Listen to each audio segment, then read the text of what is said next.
luck. So, Mr. David Vonderhaar in the booth with me, and we're about to launch Turbine multi-team team deathmatch. And this is quite the interesting game mode, Vaughn. What are your predictions right here? And go ahead and make a prediction. I'm going to predict that this thing is going to be wire to wire, that these guys are really going to just get super into this thing, and we're going to see some tough, tight, close scores the entire match. Yeah, I actually agree. Multi-team TDM is introducing, so many different aspects into the gameplay just because of the fact that you're adding multiple teams, as we see Gunshi, who finished that last game absolutely on fire, picking up another kill right there, and that was on Nice, and that was actually Nice from the team Germany. And why don't we pull the picture-in-picture up and take a look here, Vaughn. We see that Optic is actually playing as the Seals faction that I'm hovered over with my cursor right here. And then now we see that Team Prophecy from the UK is playing as the SDC faction. Now Team Envious from North America is playing as the FBI faction, and Team Germany is playing as the Mercs faction. I really like this view because you can tell where every single team is in position right there, with Envious up there in first place. Yep, absolutely. So Envious has taken the early lead, but it's oh so close.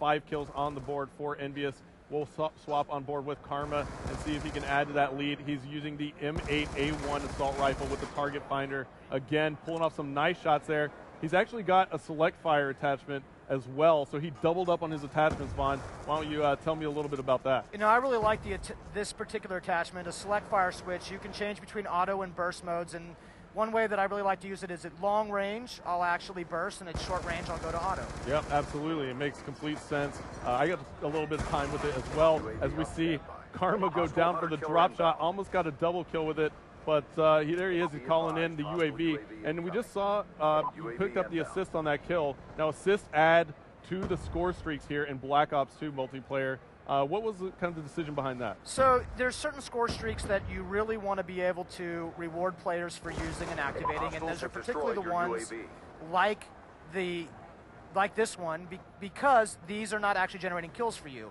But if that thing's up, you're seeing that assist points for using any kind of support-based score streak. Got it. So the UAV will actually give you some points towards your next score streak. That's exactly right. As we see Karma picking up another kill right there and spots another one. Looks like he had a foot in the way right there as he went prone. And let's take a look at the overhead map and see where Karma is spawning back in. Looks like he's going to run into a player right here. No. And he did. It was Nice from the Team Germany.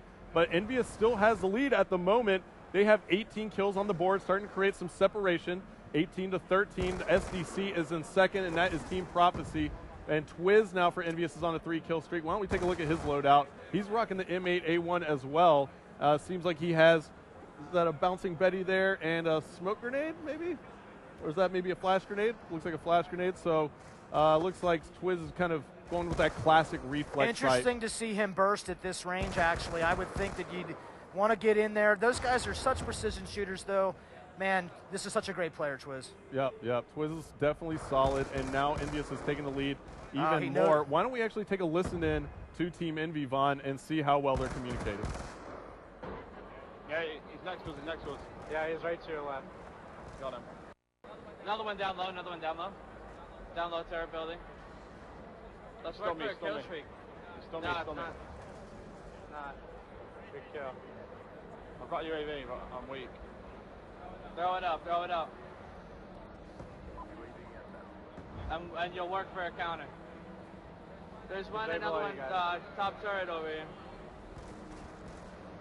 Oh, next week. All right, Vaughn, so Envious definitely had some great communication right there. 2 minutes left to go. That is probably why they have such a good lead. The communication is oh so crucial, and in COD-casting mode, we can actually put you into the game with the players with one touch of a button, which is one of my favorite features, if not my favorite in COD-casting mode. And it looks like Twiz just missed a player who came up behind him, and it was Optic Ray. And let's see how Optic is doing at the moment. They are your FBI's team, and it looks like they are kind of slacking behind. They're down by about 7 kills. Not too far off the pace, but it looks like Prophecy is now coming back. Vaughn, Shane has a 6-kill streak. Why don't we take a look at him? Absolutely, one of the best ways to figure out what player is really hot right now, pulling up picture-in-picture, seeing that kill streak column and knowing exactly where he does.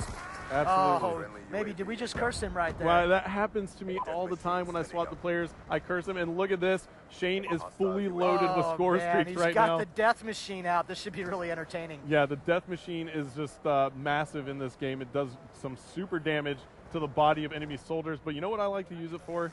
I actually like to take out score streaks with it, because it's brutal. I mean, if there's a score streak in the sky and I can take it out with the death machine, I'm going to do it. It really fires so many bullets, and it's kind of absolutely devastating, those score streaks, and it's absolutely devastating right there as we see Shane picking up the kill on Big Timer from Optic. Envious is still in the lead by 4. We're headed into the last minute of the game now, Vaughn. And why don't we take a look at the picture-in-picture again, and let's see if we can hop on board with somebody who's on fire. Looks like Gunshy's on a 3-kill streak. Now, why don't you tell me a little bit about Gunshy's class, yeah, what you can see. Yeah, so Gunshy, once again, this select fire seems to be a very popular attachment with these pro players, and he's got looks like he's got the red dot sight there, and he's going to aim up and put some targets down. He's been playing pretty good all night. All the players have been doing a great job. Yeah, and it looks like there are 19 seconds left to go. And there's a care package there for Gunshy. He's only down by 3 kills. He has a care package and a UAV. Choosing not to go ahead and call it in, his strategy might be to go ahead and try and just work around with his gunplay. 6 seconds left, only 2 kills separating our teams. Can they do it as we're on board with Gunshy? Can he catch back up? Oh, so close. Yeah, 42-41. He picks what a one great up game. right there. And it looks like that was so close at the end. Gunshy picked up that final kill, but it just wasn't enough. If one of his teammates was able to help out, they would have came back and tied it, but Envious is going to take this one. And let's take a look at the scoreboard here as we see Twiz going huge for Team Envious, 19 and 12. All right, guys. Karma with 13 kills on the board. He's negative, though, with 14 deaths. And Toby +1 at 10 and 9 for Team Envious as they take this one home, Vaughn. And that was a lot of fun. Those guys are such great players, and we're so honored that they came all the way out to Germany to join us and to